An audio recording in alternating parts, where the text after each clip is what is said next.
আসসালামু আলাইকুম ওয়া রাহমাতুল্লাহি ওয়া বারাকাতুহু।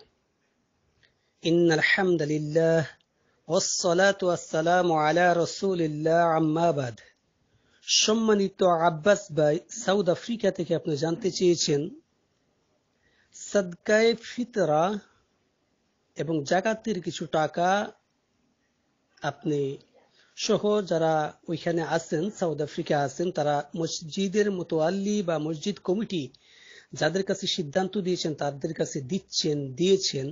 এমতো অবস্থায় আপনাদের এই সাদকায়ে ফিতরের যে টাকাটা দিয়েছেন সেটা আসলে আদায় হবে কিনা, এই ছিল আপনার প্রশ্ন। জাযাকাল্লাহ খায়ের, বারাকাল্লাহ ফি। সম্মানিত দিনী ভাই, আপনি অত্যন্ত সুন্দর একটি যুগোপযোগী, সময় উপযোগী একটি প্রশ্ন করেছেন, যে মাসআলাটির সাথে আসলে আমাদের অনেক সমস্যা রয়েছে, অনেকগুলি সমস্যা রয়েছে। ইনশাআল্লাহ আমি এই সমস্যাগুলি তুলে ধরার জন্য চেষ্টা করব। আর আপনার এখানের মধ্যে এই ফিতরাটা দেওয়ার মধ্যে যে সমস্যাগুলি হয়েছে, এই সমস্যাগুলি ইনশাআল্লাহ আপনিও বুঝতে পারবেন এবং এগুলিকে সংশোধন করার জন্য চেষ্টা করব। শুধুমাত্র আপনি নয়, বরং আমরা সবাই প্রায় এটার মধ্যে মিলে আছি। এটা আমাদের সবার মধ্যে এই সমস্যাটা কম বেশি আছে। কারণ হলো আমরা এই বিষয়ে জানি না। সম্মানিত দিনী বন্ধু, আমরা সর্বপ্রথমে একটু দেখি যে সাদকায়ে ফিতরাটা, এটার হুকুমটা কি। এটা যদি দেখি, আল্লাহর নবী সাল্লাল্লাহু আলাইহি ওয়াসাল্লাম হাদিসটা ইবনে ওমর রাদিয়াল্লাহু তাআলা আনহু তিনি এই হাদিসটাকে বর্ণনা করেছেন। যে ইবনে ওমর রাদিয়াল্লাহু তাআলা আনহু তিনি বলেন যে নবী করিম সাল্লাল্লাহু আলাইহি ওয়াসাল্লাম প্রাপ্ত অপ্রাপ্ত আজাদ গোলাম প্রত্যেকের পক্ষ হইতে তিনি সদকা কি করেছেন, তিনি ফরাদা রাসূলুল্লাহ সাল্লাল্লাহু আলাইহি ওয়াসাল্লাম তিনি ফরজ করে দিয়েছেন।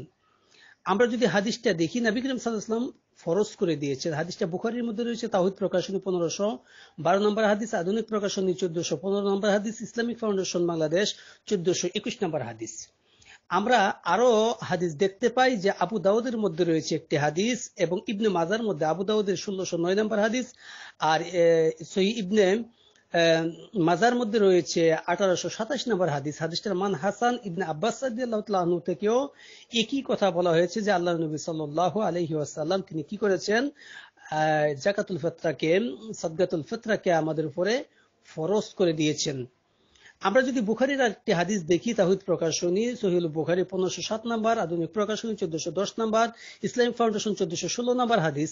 আল্লাহর নবী সাল্লাল্লাহু আলাইহি ওয়াসাল্লাম, এখানে আব্দুল্লাহ ইবনে উমর রাদিয়াল্লাহু তাআলা আনহু থেকে বর্ণিত, তিনি বলেন যে নবী করিম সাল্লাল্লাহু আলাইহি ওয়াসাল্লাম সাদকাতুল ফিতর হিসাবে একসা পরিমাণ খেজুর বা একসা পরিমাণ জব দিয়ে আদায় করতে নির্দেশ দিয়েছেন, আদেশ করেছেন। সুতরাং আমরা উপরে দেখেছি যে এটা ফরজ করে দিয়েছেন, আদেশ করেছেন। সুতরাং আমরা এই ব্যাপারটা ক্লিয়ার যে আমাদের উপরে সেটা এই সাদকায়ে ফিতরটা আদায় করা ফরজ। প্রশ্ন হলো যে কেন ফরজ, এই ব্যাপারে যদি আমরা জানি তাহলে আমরা দেখতে পাই যে আমরা দেখি যে আল্লাহ সুবহানাহু ওয়া তাআলা পবিত্র কোরআন সূরা বাকারা সূরা নম্বর 2 আয়াত নম্বর 185 মধ্যে জানিয়ে দিয়েছেন যে আল্লাহ সুবহানাহু ওয়া তাআলা তিনি বলেন যে আর যাতে তোমাদের সংখ্যা পূরণ করো এবং তিনি তোমাদেরকে যে হেদায়েত দিয়েছেন তার জন্য আল্লাহ সুবহানাহু ওয়া তাআলার বরত্ব ঘোষণা করো এবং যাতে তোমরা শুকর আদায় করো। এই জন্য আল্লাহ সুবহানাহু ওয়া তাআলার শুকর আদায়ার্থে আমরা কি করব, এই ফিতরাটা আদায় করে দেব। আর হলো এই যে আল্লাহ সুবহানাহু ওয়া তাআলা সমস্তটা বছর আমাকে সুস্থ রেখেছেন, আলহামদুলিল্লাহ। এটা শরীরের জন্য একটা যাকাত, এটা শরীরের জন্য একটা সেপ্রিটিকা। সম্পদের জন্য যেরকম ভাবে সম্পদ দিয়ে যাকাত দিলে সেটা আদায় হয়ে যায়, শরীরের জন্য এরকম ভাবে সাদকাতুল ফিতর আদায় করলে শরীরের যাকাতও সেটা হয়ে যায়। শরীরের যাকাত যেরকম সাওম, এবং সাওমকে বিশুদ্ধ করার জন্য পরবর্তীতে হাদিস আসবে এটা। তাহলে বোঝা গেল যে শরীরের জন্য সেফটি টিকা হলো যাকাতুল এই ফিতরাটা আদায় করে দেওয়া। সাদকাতুল ফিতরাটা আদায় করা শরীরের জন্য একটি সেফটি টিকা। সুতরাং সারা বছর আল্লাহ সুবহানাহু ওয়া তাআলা সুস্থ রেখেছেন, সেই জন্য শুকর আদায়ার্থে আমরা এটাকে আদায় করব। আল্লাহর নবী সাল্লাল্লাহু আলাইহি সাল্লাম একটা হাদিস বলেছেন, আবু দাউদের মধ্যে 1609 নম্বর হাদিস, সহিহ ইবনে মাজার মধ্যে রয়েছে 1827 নম্বর হাদিস। হাদিসটার মধ্যে বলা হয়েছে যে ইবনে আব্বাস রাদিয়াল্লাহু তাআলা আনহু সূত্র থেকে এই হাদিসটা বর্ণনা করেন যে নবী করিম সাল্লাল্লাহু আলাইহি সাল্লাম তিনি কি করেছেন, এই ফিতরাটাকে ফরজ করেছেন এই জন্য যাতে করে যে এই সাওম রাখা অবস্থায় যে অশ্লীল কথাবার্তা, বেহুদা কাজগুলি আমাদের মাধ্যমে হয়েছে, আমাদের দ্বারা হয়েছে, সাওম রাখার পরেও হয়েছে, যাতে করে এই সাদগায়ে ফেতরটা কি করবে, তাদেরকে এই ত্রুটিগুলিকে, বিচ্যুতিগুলিকে মার্জনা করে দিবে, এগুলিকে পরিশুদ্ধ করে দিবে, পবিত্র করে দিবে। এটা হলো একটা। দ্বিতীয় উদ্দেশ্য হলো মিসকিনদের খাদ্যের ব্যবস্থার জন্য। তাহলে এই হাদিসের মাধ্যমে আমরা দুটা জিনিস পেয়েছি। একটা হলো যে এটা এই জন্য দিয়েছি যাতে করে এই রমজানের এই সাওম রাখা অবস্থায় যে ত্রুটিগুলি হয়েছে এগুলি সেটা পবিত্র করে দিবে আর মিসকিনদের খাদ্যর ব্যবস্থা করে দিবে। আর এই জাকাতুল ফিতরা দ্বারা রোজাদারদের কি হয়, তার একটা দানের একটা অভ্যস্ত হয়, অনুদান করার উৎসাহ হয় অনুদান করার প্রতি, এবং তাতে বিক্ষোভ এবং কৃপণতা যেটা আছে সেটা দূর হয়ে যায়। মোটামুটি ভাবে আমরা বুঝেছি যে আল্লাহ সুবহানাহু ওয়া তাআলা আমাদের জন্য কেন এই সাদকাতুল ফিতরাটা আমাদের জন্য ফরজ করেছেন। এখন প্রশ্ন হলো যে সাদকাতুল ফিতরা কার উপর ফরজ করা হয়েছে, কার উপরে ফরজ করা হয়েছে। এটা যদি হানাফিদের মত দেখি, যে হানাফি মাযহাবের মত যদি আমরা দেখি, তাহলে হানাফিদের মত হলো এই যে প্রত্যেক ব্যক্তির ঘরে, যাদের ঘরে অর্থাৎ 7 তোলা স্বর্ণ বা 52 তোলা রূপা, অর্থাৎ জাকাতের যে নেসাব আছে, এই নেসাব পরিমাণ সম্পত্তি যাদের ঘরের মধ্যে থাকবে তারাই এই জাকাতুল ফিতরটাকে আদায় করবে। তবে জাকাতের জন্য 1 বছর ঘুরে আসা শর্ত, কিন্তু এটার জন্য ফিতরার জন্য 1 বছর ঘুরে আসার প্রয়োজন নাই। শুধুমাত্র ওই দিন যদি তার ঘরের মধ্যে এই পরিমাণ খাদ্য থাকে ও এই পরিমাণ সম্পদ থাকে, তাহলে সে এই ফিতরাটা আদায় করে দিবে। এটা হলো হানাফি মাযহাবের ফতোয়া। আপনারা যদি দেখেন ফতোয়ায়ে কাজী খান প্রথম খণ্ড পৃষ্ঠা নাম্বার 264। সম্মানিত দিনী বন্ধুগণ, আমরা নই বরং বহু উলামা হযরত শাইখ যারা আছেন বা মুহাদ্দিসিনে কেরাম যারা আছেন, তারা এই মতটাকে গ্রহণ করেন নাই। বলেন যে না, আসলে এটা একটা বিশুদ্ধ একটা মত নয়, এটা একটা সঠিক মাসআলা নয়। সঠিক মাসআলা হলো এটা যে ঈদের রাতে এবং ঈদের দিনে, অর্থাৎ এই 2 দিন যার ঘরের মধ্যে কি থাকবে, ওই দিন খাবারের ব্যবস্থাগুলি থাকবে এবং এর অতিরিক্ত মাল যার কাছে থাকবে, এটা তো থাকবে, এর অতিরিক্ত মাল যার কাছে থাকবে তারাই এই ফিতরটা আদায় করবে। কারণ আমরা দেখতে পাই যে আল্লাহর নবী সাল্লাল্লাহু আলাইহি সাল্লাম জানিয়ে দিয়েছেন আবু দাউদের 1609 নম্বর হাদিসের মধ্যে যে, এবং ইবনে মাজাহ 1827 নম্বর হাদিসের মধ্যে, যে এই সাওমটা কি, এই ফিতরাটা কি করেন, এটা অশ্লীল কাজ, অশ্লীল কথা, বেহুদা কথা, এরকম ভাবে খারাপ কাজগুলি থেকে এই সাওমটাকে পবিত্র করে আর মিসকিনদের খাদ্যের ব্যবস্থা করে। এখন দেখুন, যদি ওই শর্তের মধ্যে পড়ে, আমরা দেখি যে যারা ওই শর্তের বাহিরে আছে, যেমন একেবারে যাদের ঘরের মধ্যে ঈদের দিন পর্যন্ত কোনো খাবারের ব্যবস্থা নাই, এই লোকগুলিকে যদি আলাদা করা হয় এবং জাকাতের নেসাব, অর্থাৎ এরকম জাকাতের নেসাব যাদের আছে এরকম লোকগুলিকে যদি আলাদা করা হয়, মিডলে বাকি দেখা যাবে যে বহু সংখ্যক, কমসে কম 50% লোক থাকবে যারা এই আওতার মধ্যেই পড়বে না। হানাফি মাযহাবের ফতোয়া অনুসারে এই আওতার ভিতরেই তারা পড়বে না, তারা কি করবে না, এই ফিতরাটা আদায় করা তাদের কোনো প্রয়োজন নাই। তাহলে এটা দেখা গেল নবী করিম সাল্লাল্লাহু আলাইহি ওয়াসাল্লাম বললেন যে এটা শুধুমাত্র এটা জাকাতের মতো না, এটা জাকাতের মতোই না, কারণ এটা শরীরের জন্য একটা সেফটি টিকা। তাইলে প্রত্যেকটা মানুষের শরীরের জন্য সেফটি টিকা প্রয়োজন। যাদের ঘরে একেবারেই কোনো কিছু নাই তারা তো দিতেই পারবে না, তাদের হিসাব আলাদা। কিন্তু যাদের ঘরে ওই দিনের খাবারও আছে, এছাড়া অন্য সম্পত্তি আছে, তাদের শরীরের সেফটি টিকার প্রয়োজন, সারা বছরের সেফটি টিকার প্রয়োজন। এক, দ্বিতীয় নম্বরে তাদের রোজা যে সাওমটা তারা পালন করেছে, এই সাওমেরও বিশুদ্ধতা প্রয়োজন। সুতরাং আর হলো কি, মিসকিনদের খাদ্যের দেওয়ার ব্যাপারে যেটা আছে সেটা তো আছে। তাহলে ক্লিয়ার ভাবে আমরা বুঝতে পেরেছি হাদিসের আলোকে, যাদের ঘরের মধ্যে ঈদের দিন এবং ঈদের রাত্র পর্যন্ত তাদের খাবার থাকবে এবং এর অতিরিক্ত খাবারও তাদের ঘরের মধ্যে থাকবে, তারাই এই ফিতরাটা আদায় করবে। আর যাদের এতটুকু থাকবে না, তারা এই ফিতরাটা আদায় করবে না। মোটামুটি ভাবে আমরা এতটুকু বুঝতে পেরেছি। সময় তো দিনী বন্ধুগণ, আমরা যদি দেখি যে এই ফিতরাটা কাদের দিতে হবে, কাদের বলতে মানে কতজন লোকের, মানে কোন কোন লোকদেরকে দিতে হবে, তার মানে হলো যে আমার উপরে যাদের খাদ্য খাওয়ানো ভরণ পোষণ ফরজ, আমি তাদেরই জাকাতের ফিতরাটা আদায় করে দেব। এ সাদগায়ে ফিতরাটা তাদের আদায় করব যাদেরকে আমার ভরণ পোষণ করা আমার উপর ফরজ। তবে কোন ছেলে মেয়ে যদি এরকম থাকে যে তারা নিজেই প্রাপ্তবয়স্ক, মানে নিজেই সম্পদশালী, তো তারা যদি তাদেরটা আদায় করে নেয় তাহলে কোনো সমস্যা নেই। এরপরেও যদি তার যে গার্জিয়ান থাকে সে যদি আদায় করে দেয় সেটা তো কোনো সমস্যা নেই। তবে আমরা যদি আল্লাহর নবী সাল্লাল্লাহু আলাইহি ওয়াসাল্লামের হাদিস দেখি, হাদিসটা সহিহ বুখারীর মধ্যে রয়েছে, তাওহীদ প্রকাশনী 1512 নম্বর হাদিস, আধুনিক প্রকাশনী 1415 নম্বর হাদিস, ইসলামিক ফাউন্ডেশন 1421 নম্বর হাদিসের মধ্যে ইবনে উমর রাদিয়াল্লাহু তাআলা আনহু যে কথাটা বলেছেন, আল্লাহর নবী সাল্লাল্লাহু আলাইহি ওয়াসাল্লাম প্রাপ্তবয়স্ক, অপ্রাপ্তবয়স্ক, আযাদকৃত, গোলাম প্রত্যেকের তরফ থেকে কি করতেন, তিনি এই সাদগায়ে ফিতরটা আদায় করে দিতেন। সুতরাং যাদের দেওয়া ফরজ হবে তাদের প্রত্যেকের পক্ষ থেকে সেটা আদায় করতে হবে। সম্মানিত দিনী বন্ধুগণ, আমরা এবার দেখি যে আসলে এটা কতটুকু দিতে হবে, এক সা নাকি অর্ধ সা। এই অনুসারে যদি আমরা দেখি, হানাফি মাযহাব অনুসারে ওনারা কেউ যদি এরকম ভাবে যদি তারা কি করে, জবের আটা হলে তারা এক সা পরিমাণ দিবে, প্রদান করবে। আর যদি এর সমান, এক সা সমান 3 কেজি তাদের হিসাব অনুসারে, অর্থাৎ তাদের হিসাবটা হলো যদি কেউ এরকম ভাবে দেন, এক সা পরিমাণের অর্ধেক তারা দেন, তাহলে 264 গ্রাম 3 কেজি 264 গ্রাম হলো 1 কেজির দাম। 1 কেজির দাম হলো 264 গ্রাম। এতটুকু পর্যন্ত যদি কেউ দেয় তাহলে দেখা যাবে যে তারা তাদের এক সা পরিমাণ হলো। কিন্তু প্রকৃতপক্ষে ওনাদের কথা হলো এই যে যদি কেউ জবের আটা বা এরকমটা দেন তাহলে তাদের অর্ধ সা দিলে সেটা আদায় হয়ে যাবে।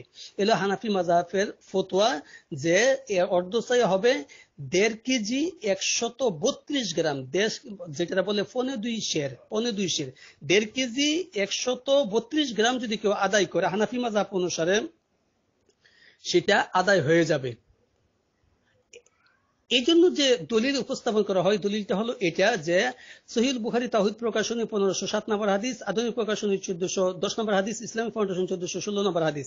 এই হাদিসের মধ্যে আব্দুল্লাহ ইবনে উমর রাদিয়াল্লাহু তাআলা আনহু থেকে বর্ণিত, তিনি বলেন যে আল্লাহ রাসূল সাল্লাল্লাহু আলাইহি ওয়াসাল্লাম সাদকাতুল ফিতর হিসেবে এক সা পরিমাণ খেজুর বা এক সা পরিমাণ জব দিয়ে আদায় করতে নির্দেশ দিয়েছেন। এরপরে বলেন, আব্দুল্লাহ রাদিয়াল্লাহু তাআলা আনহু বলেন, অতঃপর লোকেরা জবের সমপরিমাণ হিসেবে 2 মুদ অর্ধ সা গম আদায় করতে থাকে। যেহেতু অর্ধ সা গম আদায় করতে থাকে সেহেতু এই মাসআলাটা নিয়েছেন। সুতরাং আমি সম্মানিত দিনী বন্ধুদেরকে বলতে চাই, দেখুন আল্লাহ সুবহানাহু ওয়া তাআলার নবী সাল্লাল্লাহু আলাইহি ওয়াসাল্লাম বলেছেন, তিনি আদেশ করেছেন এক সা দেওয়ার জন্য, তিনি কিন্তু অর্ধ সা দেওয়ার জন্য আদেশ করেন নাই। যতগুলি হাদিস আপনারা এরকম পাবেন, একটার মধ্যে আল্লাহর নবী সাল্লাল্লাহু আলাইহি ওয়াসাল্লাম অর্ধ সা দিতে বলেছেন এরকম পাবেন না। পাবেন আপনারা যে সাহাবা আজমাইনগণ দেখেছেন ওইটার সমপরিমাণে যদি খেজুর দেয়, খেজুরের সমপরিমাণে যদি জব দেয় তাহলে জব আমার অর্ধ সা দিলেও হয়ে যায়। সুতরাং এই হিসাবে দিয়েছেন। বাট নবী করিম সাল্লাল্লাহু আলাইহি ওয়াসাল্লাম যেটা বলছেন যে তোমরা খেজুরে এক সা দাও, তারা এক সার পরিবর্তে খেজুরটা এক সা না দিয়ে অর্ধ সা দিয়েছেন, এরকমটা হয়নি। আরেকটা হাদিস আছে, মুয়াবিয়া রাদিয়াল্লাহু তাআলা আনহু যখন তিনি খলিফা ছিলেন, আমিরুল মুমিনিন ছিলেন, খলিফা যখন ছিলেন, ক্ষমতায় যখন ছিলেন, তিনি হজ করতে আসার পরে তিনি বললেন যে আমার এরকম মনে হচ্ছে যে ওনার আমলে জবের উৎপাদনটা, গমের উৎপাদনটা হয়েছিল, সেজন্য উনি বলছিলেন যে আমার মনে হয় যে অর্ধ সা গম যদি দেওয়া হয় তাহলে ওইটা সমপরিমাণ হয়ে যাবে, যেটা নিয়ে সেটা অনেক বিতর্কিত হয়েছিল। হাদিসটা আপনারা পাবেন সহিহ বুখারী তাওহীদ প্রকাশনী 1508 নম্বর হাদিস, আধুনিক প্রকাশনী 1411 নম্বর হাদিস, ইসলামিক ফাউন্ডেশন 1417 নম্বর হাদিস। সম্মানিত দিনী বন্ধুগণ, তাহলে আমরা এখান থেকে দুইটা হাদিস পেয়েছি অর্ধ সার, কিন্তু একটাও নবী করিম সাল্লাল্লাহু আলাইহি ওয়াসাল্লামের তরফ থেকে নয়। এখানের মধ্যে যে হাদিসটা পেয়েছি সেই হাদিসটা হলো যেটা মুয়াবিয়া রাদিয়াল্লাহু তাআলা আনহু করেছিলেন, সেই পরিমাণও যদি হয় তাহলে সেটা উনি হিসাব করেছিলেন যে ওইটার পরিবর্তে যদি আমরা এটা দেই তাহলে এটার মূল্য এত, সুতরাং এটাকে যদি অর্ধ সা দিই তাহলে এটার মূল্য সমান সমান হয়ে যাচ্ছে, সুতরাং এটা আমাদের এতটুকু দিলে হবে। এটা ছিল ওনার একটা ইয়া। কিন্তু নবী করিম সাল্লাল্লাহু আলাইহি ওয়াসাল্লামের তরফ থেকে এরকম হাদিস দেখাইতে পারবে না যে অর্ধ সা দেওয়ার কথা বলেছেন। নবী করিম সাল্লাল্লাহু আলাইহি ওয়াসাল্লামের প্রত্যেকটা হাদিসে রয়েছে যে এক সা পরিমাণ দেওয়ার জন্য। সমাজের দিনে বন্ধুগণ, আমরা যদি দেখি যে আল্লাহর নবী সাল্লাল্লাহু আলাইহি ওয়াসাল্লাম এক সার কথা বলেছেন যে এটা একসার কথা বলেছেন। আমরা হাদিসটা পাবো সহিহ বুখারী তাওহীদ প্রকাশনী 1510 নম্বর হাদিস, আধুনিক প্রকাশনী সহিহ বুখারী 1413, ইসলামিক ফাউন্ডেশন 1419 নম্বর হাদিস। এটা আবু সাঈদ খুদরী রাদিয়াল্লাহু তাআলা আনহু তিনি বর্ণনা করেছেন যে আল্লাহর নবী সাল্লাল্লাহু আলাইহি ওয়াসাল্লাম এর যুগে ঈদের দিন একসা পরিমাণ খাদ্য সাদকাতুল ফিতর হিসাবে আদায় করতাম।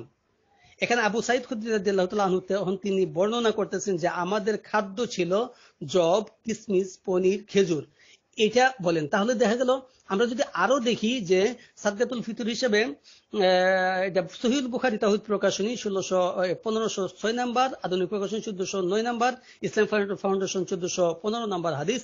এটাও আবু সাঈদ খুদরী রাদিয়াল্লাহু তাআলা আনহু এই হাদিসটাকে বর্ণনা করেছেন। তিনি বলেছেন যে নবী করিম সাল্লাল্লাহু আলাইহি ওয়াসাল্লাম তিনি কি করেছেন, একসা পরিমাণ জব অথবা একসা পরিমাণ খেজুর অথবা একসা পরিমাণ পনির অথবা একসা পরিমাণ কিসমিস দিয়ে সাদকাতুল ফিতর আদায় করতেন। মানে এটা করতাম নবী করিম সাল্লাল্লাহু আলাইহি ওয়াসাল্লামের জামানাতে। তাহলে এখানেও আমরা পেলাম যে একসার কথাগুলি এসেছে, একসার কথাগুলি এসেছে। আমরা যদি আরেকটা হাদিস দেখি যে নবী করিম সাল্লাল্লাহু আলাইহি ওয়াসাল্লামের হাদিস, এখানের মধ্যে তাওহীদ প্রকাশনী 1505 নাম্বার, আধুনিক প্রকাশনী 1408 নাম্বার, ইসলামিক ফাউন্ডেশন 1414 নাম্বার। এটা আবু সাঈদ খুদরী রাদিয়াল্লাহু তাআলা আনহু বর্ণনা করেন। তিনি বলেন যে আমরা একসা পরিমাণ জব দ্বারা সাদকাতুল ফিতর আদায় করতাম। তাহলে প্রত্যেকটা হাদিসই এখানে প্রমাণ করে যে একসা উপরের সমস্ত হাদিসগুলি যদি আমরা বিশ্লেষণ করি তাহলে আমরা দেখতে পাই, অর্থাৎ মুহাদ্দিসিনে কেরামগণ এইগুলি বিশ্লেষণ করার পরে তারা মোটামুটি ভাবে একমত হয়েছেন যে আসলে প্রকৃতপক্ষে একসা পরিমাণ কি দিতে হবে, সাদকাতুল ফিতর আদায় করতে হবে। এখন একসা পরিমাণ কতটুকু হবে সেটা নিয়ে সেটাই হলো কথা। এটা এরকম একটা মাপার যন্ত্র যেটার মধ্যে কিসমিস রাখলে এক ওজন হয়, খেজুর রাখলে এক ওজন হয়, জব রাখলে এক ওজন হয়, মানে প্রত্যেকটা আলাদা, পনির রাখলে আরেকটা ওজন হয়, আলাদা আলাদা ভাবে হয়। সেই জন্য এটার মধ্যে মতানৈক্য রয়েছে। কারোর মতে 2 কেজি 40 গ্রাম, কারোর মতে হলো 2 কেজি 62 গ্রাম, কারোর মতে হলো 3 কেজি, এরকম ভাবে বর্ণনাগুলি এসেছে। বা 3 কেজি 232 64 গ্রাম এরকমের মন্তব্য এসেছে। সুতরাং 3 কেজি পর্যন্ত এটার আমরা পেয়েছি। সুতরাং আমরা যদি একসা পরিমাণ 3 কেজি ধরে নেই তাহলে সমস্ত যে ইয়াগুলি আছে, ইখতিলাফগুলি আছে, এগুলির ঊর্ধ্বে উঠে আমরা আমাদের কাজটা, আমাদের আমলটা হয়ে যাবে ইনশাআল্লাহ। সম্মানিত দিনী বন্ধুগণ, এতক্ষণ আমরা বুঝতে পেরেছি যে একসা তো দিতেই হবে। এই হাদিসগুলির মধ্যে প্রত্যেকটার মধ্যে আমরা দেখেছি যে এই খাদ্যর মাধ্যমে খাদ্য দিয়ে কি করতেন, দিতে হবে। আমরা যদি দেখি একটা প্রশ্ন আমাদের সামনে চলে আসে, যেটা আমার বন্ধু করেছিলেন আব্বাস ভাই, যে তিনি টাকা দিয়েছিলেন। এখন টাকা দিয়ে সাদকাতুল ফিতর আদায় করা যাবে কিনা, এটা হলো একটা প্রশ্ন। আমরা যদি দেখি যে সম্মানিত ইমামগণ যারা ছিলেন তাদের মধ্যে ইমাম আবু হানিফা রাহমাতুল্লাহ আলাইহি ব্যতীত ইমাম শাফি, ইমাম মালিক, ইমাম হাম্বলি রাহিমাহুল্লাহ, এরা 3 জন ইমামই তারা বলেছেন টাকা দিয়ে ফিতরা আদায় করা হবে না। টাকা দিয়ে ফিতরা আদায় করার কোনো এরকম ভাবে রাওয়ায়েত বা এরকম কোন হাদিস নবী করিম সাল্লাল্লাহু আলাইহি ওয়াসাল্লাম থেকে পাওয়া যায় না। অর্থাৎ নবী করিম সাল্লাল্লাহু আলাইহি ওয়াসাল্লামের এটা সুন্নাহ নয়, তাদের বক্তব্য হলো এই। আমরা যদি দেখি নবী করিম সাল্লাল্লাহু আলাইহি ওয়াসাল্লামের জামানার মধ্যে দিরহাম ছিল বা দিনার ছিল, এরকম জিনিসগুলি ছিল। তখনও এরকম আমাদের এখন যেরকম টাকা বা বাংলাদেশের রিয়াল বা এরকম সৌদি আরবের রিয়াল, এরকম জিনিসগুলি তখনও ছিল। কিন্তু আল্লাহর নবী সাল্লাল্লাহু আলাইহি ওয়াসাল্লাম তিনি কি করেন নাই কখনো, বা সাহাবা আজমাইন রাদিয়াল্লাহু তাআলা আনহুম কখনো তারা কি করেন নাই, টাকা দিয়ে এই সাদকাতুল ফিতরটা আদায় করেন নাই। আমরা যদি দেখি এই জন্যই করেন নাই যে টাকা দিয়ে যদি সাদকাতুল ফিতরটা আদায় করা হয়, হতে পারে যে এটা তার পকেটে চলে যাবে, এটা তার পরিবারের কাছে নাও যেতে পারে। যেটা খাদ্য দিলে তার ঘরের মধ্যে যেরকম ভাবে যাবে, টাকাটা হয়তো ঘরে না গিয়ে পকেটে চলে যেতে পারে, তাহলে তার পরিবারের হকটা নষ্ট হবে। আর কথা হলো এই, টাকা দিয়ে যদি সাদগাতুল ফিতর আদায় করা হয় তাহলে দেখুন প্রধানমন্ত্রীরও হবে 65 টাকা, এই বছরের সাদগাতুল ফিতর হলো 65 টাকা, প্রধানমন্ত্রীরও 65 টাকা, আর সাধারণ একটা মানুষ যার উপরে সাদগাতুল ফিতর ফরজ হয়েছে তারও 65 টাকা। কিভাবে হতে পারে বলুন? সাদগাতুল ফিতরটা প্রধানমন্ত্রীর খাদ্য, যেটা যেটা খাচ্ছে সাধারণ একটা মানুষ সেই খাবারই খাচ্ছে না। সেই জন্যই দেখুন জিনিসগুলির মধ্যে খেজুর আছে, তারপরে কিসমিস আছে, অনেকগুলি পার্থক্য আছে। আমরা যদি দেখি, ধরুন খেজুরের কেজি যদি হিসাব করি তাহলে আমরা দেখতে পাই যে খেজুরের কেজিটা এমনও আছে যে 1400, 1500, 2000, 3000 এরকম করে কেজিও খেজুরের আছে। তাহলে যেই ব্যক্তি যে খেজুর খাচ্ছে সেই খেজুরের যদি সে হিসাব করে তাহলে দেখা যাবে যে তার সাদগাতুল ফিতরটা অনেক বেশি আসবে। এতে করে গরিব দুঃখী যারা আছে তাদের উপকার হবে। এখন প্রেসিডেন্টের হবে 65 টাকা, আর গরিব দুঃখী যে আছে সেও হবে 65 টাকা। সেটা টাকা দিয়ে নির্দিষ্ট করার কারণেই এই ঘটনাটা ঘটবে। কারণ এটা ইসলাম বিরোধী একটা কাজ, অর্থাৎ শরিয়া বিরোধী একটা কাজ, সুন্নাহ বিরোধী একটা কাজ হওয়ার কারণে দেখা যাবে যে প্রেসিডেন্টেরও এত আর সাধারণ মানুষের এত। সাধারণ মানুষ সে হয়তো দিতে পারে, যেমন ওইগুলির মধ্যে যে 4-5টা জিনিস আছে সেটা দিয়া, সেটার মধ্যে যে কোনো যেটা তার ইয়াতে কুলাবে সেটা। কিন্তু আর যে প্রধানমন্ত্রী থাকবে সে তো আরো ভালো যেটা আছে, সবচেয়ে উৎকৃষ্ট যেটা আছে সেটা দিবে। তাহলে তাদের দামের বা তাদের এই মূল্যটার অবশ্যই পার্থক্য হবে। সুতরাং যদি টাকা নির্দিষ্ট করে দেওয়া হয় তাহলে প্রধানমন্ত্রী আর একজন সাধারণ মানুষের একই হয়। সমস্ত দিন বন্ধুরা, টাকা দিয়ে ফিতরা আদায় করার কোনো হাদিস আসমানের নিচে জমিনের উপর আমরা পাই না। আসমানের নিচে জমিনের উপরে টাকা দিয়ে কোনো সাদগাতুল ফিতর আদায় করার কোনো হাদিস আমরা খুঁজে পাই না। সাদগাতুল ফিতর অবশ্যই আদায় করতে হবে খাদ্যর মাধ্যমে। আমরা যদি দেখি, দেখুন আল্লাহর নবী সাল্লাল্লাহু আলাইহি সাল্লামের সাহাবী এখানের মধ্যে যে হাদিসটা আব্দুল্লাহ ইবনে উমর রাদিয়াল্লাহু তাআলা আনহু বর্ণনা করেছেন, ইবনে উমর রাদিয়াল্লাহু তাআলা আনহু বর্ণনা করেন, হাদিসটা সহিহ বুখারী তাওহীদ প্রকাশনীর 1507 নম্বর হাদিস এবং আধুনিক প্রকাশনী 1410 নম্বর হাদিস, ইসলামিক ফাউন্ডেশন 1416 নম্বর হাদিসের মধ্যে যেটা বলা হয়েছে যে আল্লাহর নবী সাল্লাল্লাহু আলাইহি সাল্লাম আদেশ করেছেন, তিনি বলেছেন যে তোমরা কি করো, সাদগাতুল ফিতরটা তোমরা আদায় করো এক সা দিয়ে। কিন্তু এখানের মধ্যে তারা কি করলো, তারা বলল যে এটার সমপরিমাণ তারা কি করতে লাগলো, 2 মুদ অর্ধ সা গম আদায় করতে লাগলো। তাইলে নবী করিম সাল্লাল্লাহু আলাইহি সাল্লাম বললেন যে 1 সা পরিমাণ খেজুর অথবা 1 সা পরিমাণ জব দিয়ে আদায় করো, নির্দেশ দিলেন। তারা কি করলেন, সেটা তাদের কাছে কমতি থাকার কারণে তারা কি করেছেন, এটার সমমূল্য অনুসারে অর্ধ সা গম আদায় করলেন। তাহলে দেখুন অর্ধ সা গম দিয়ে আদায় করলেন, বাট কি করলেন না, টাকা দিলেন না। তারা ইচ্ছা করলে, যেহেতু ওইটা তাদের কাছে নেই, খেজুর তাদের কাছে নেই, জব তাদের কাছে নেই, তারা এটার পরিবর্তে কি দিতে পারতেন, তারা এটার পরিবর্তে দিতে পারতেন টাকাটা কিন্তু সেখানে দেওয়া হয় নাই। সুতরাং বোঝা যাচ্ছে যে সেটাকে খাদ্য দিতে হবে। আমরা যদি দেখি আরেকটি হাদিস সহিহ বুখারী তাওহীদ প্রকাশনীর 1510 নম্বর, আধুনিক প্রকাশনী 1413 নম্বর, ইসলামিক ফাউন্ডেশন 1419 নম্বর হাদিসটা আবু সাইদ খুদরি রাদিয়াল্লাহু তাআলা আনহু কত সুন্দর করে তিনি বর্ণনা করলেন যে তিনি বলেন যে নবী করিম সাল্লাল্লাহু আলাইহি ওয়াসাল্লামের যুগে ঈদের দিনে 1 সা পরিমাণ খাদ্য সাদগাতুল ফিতর হিসেবে আদায় করতাম। তাইলে কি দিতাম, খাদ্য দিতাম, অন্য কোনো কিছু না। এটা কখন বলছেন, নবী করিম সাল্লাল্লাহু আলাইহি ওয়াসাল্লামের যুগে, তার মানে অনেক পরের কথা এটা। নবী করিম সাল্লাল্লাহু আলাইহি ওয়াসাল্লাম তখন নাই, শরীয়ত তখন বন্ধ। নবী করিম সাল্লাল্লাহু আলাইহি ওয়াসাল্লামের যুগে আমরা 1 সা পরিমাণ খাদ্য দিতাম। এই খাদ্যর বর্ণনা তিনি আবার বলতে লাগলেন যে আমাদের সময় খাদ্য ছিল জব, কিসমিস, পনির, খেজুর। তাহলে বোঝা গেল ওই দেশের মধ্যে এগুলি ছিল প্রধান খাদ্য, এগুলি তারা পেতেন, সেটাই দিয়েছেন। সুতরাং কোন ব্যক্তি যদি এরকম ভাবে সাদগাতুল ফিতর আদায় করতে চান, অবশ্যই তাকে খাদ্য দিতে হবে। যে দেশে যে লোক বাস করবে সেই দেশের প্রধান খাদ্য যেগুলি আছে সেই খাদ্য থেকে সে সেটা আদায় করবে।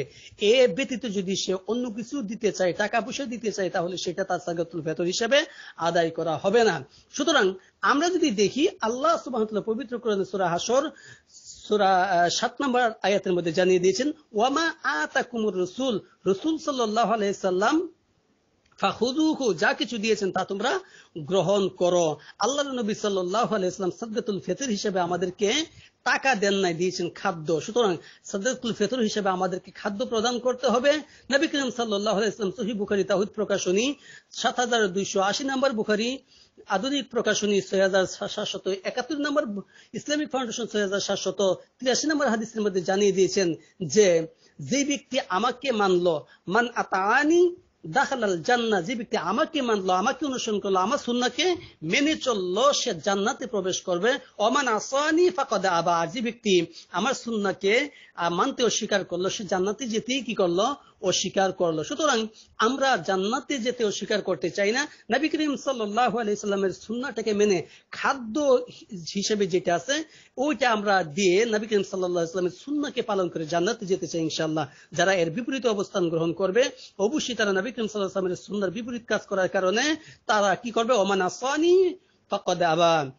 সম্মানিত দিনী বন্ধুগণ, আমরা যদি কারো এরকম একটা কথা থেকেই যায় যে যদি কোনো মানুষ এরকম সমস্যায় পড়ে, উজুরের কোনো মাসলা নেই, এক লোক বিদেশ আছে, বিদেশ থেকে সে সেটা দিতে চাচ্ছে, তাহলে সেটা কি করবে?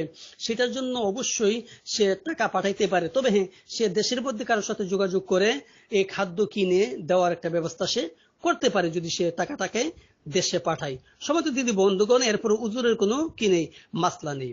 আমরা এবার দেখি,